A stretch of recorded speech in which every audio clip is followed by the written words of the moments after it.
Hi, Blue Jays. We're going to read chapter 14 titled Hide-and-Go-Squeak. Apparently, the day after Thanksgiving, humans do two things: eat leftovers from the day before and go shopping.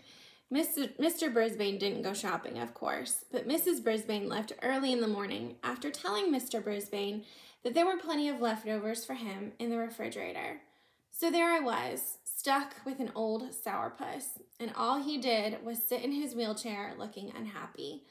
I'd much rather have been hanging out with Principal Morales or chatting with Saya's family. I could have been tricking Miranda's dog, playing cards with AJ's family, or watching Aldo balance a broom on his finger. But no, I was watching a sad and grouchy old man act sad and grouchy.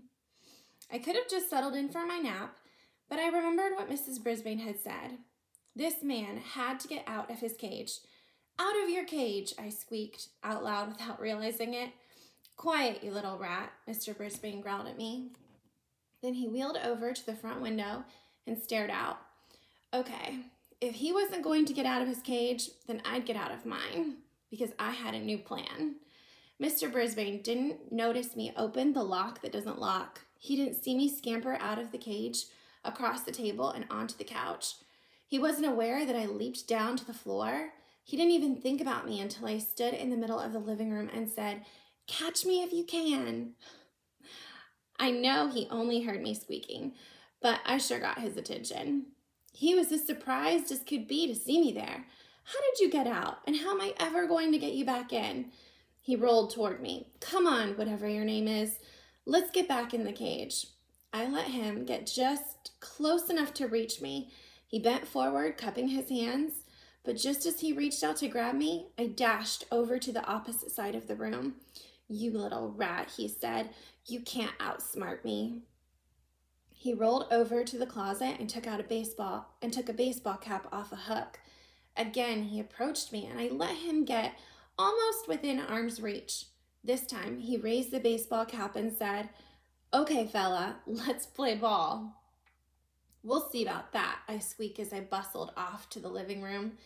We quickly established the rules of the contest. Number 1, I would stay out in the open in places he could reach in his wheelchair. Number 2, he would use his cap to capture me, if he could.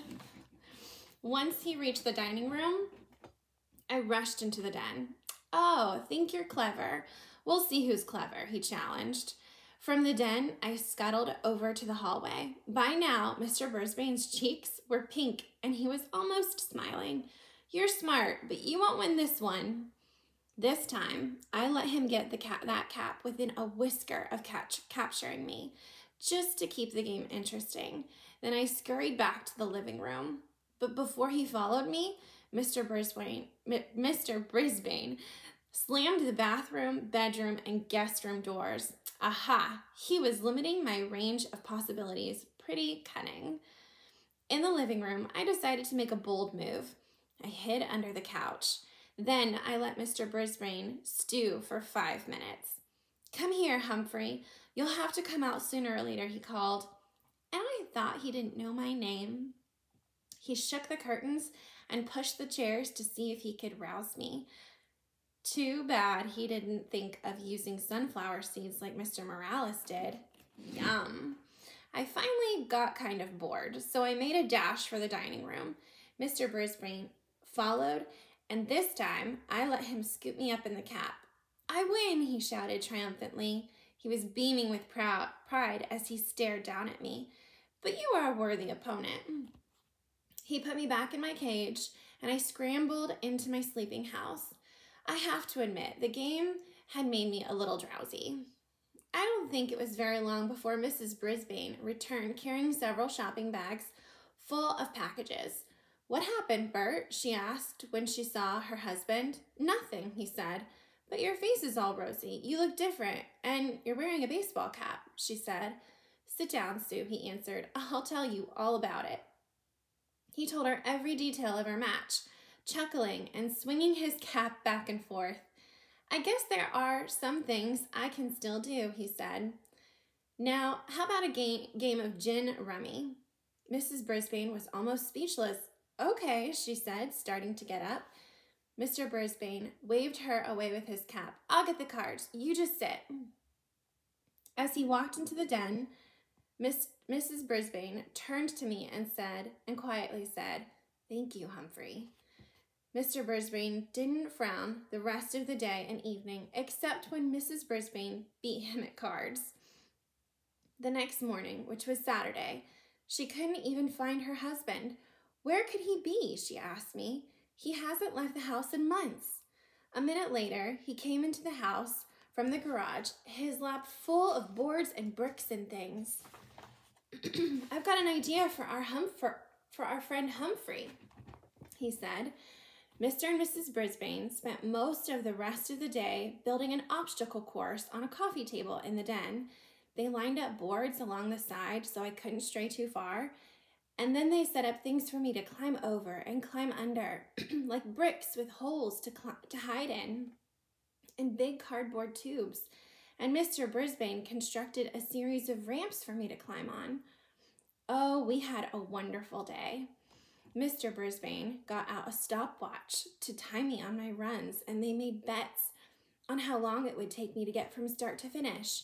Mrs. Brisbane even added a few treats to the maze, bits of apple and biscuit. I had fun. The Brisbanes did too, I could tell. On Sunday afternoon, the Brisbanes invited their neighbors over to watch me run my maze. Mr. and Mrs. Robinson brought their 5-year-old twins along. "Glad to see you looking so chipper," Mr. Robinson told Mr. Brisbane. "I think he's finally feeling better," Mrs. Brisbane whispered to Mrs. Robinson. Mr. Brisbane looked a little vinegary again on Monday morning, though. "Why can't we keep him here, Sue?" he asked. "The children would never forgive me," she told him.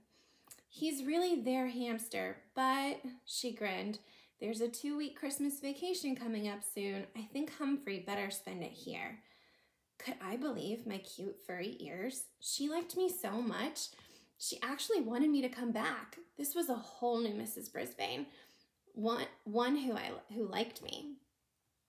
By the time Mrs. Brisbane and I returned to room 26, I was pretty tired, but it was a good tired, and I knew I could rest up from my weekend during recess. Tip 14. Hamsters should be let out of their cages to run in a closed environment for an hour or 2 at a time. From the Guide to the Care and Feeding of Hamsters, Dr. Harvey H. Hammer. So that concludes chapter 14 and brings us to chapter 15, which is the last chapter, I believe, of the book. I can't wait to see how it ends. I hope that you're enjoying this so far, and we'll see you at the next chapter. Bye.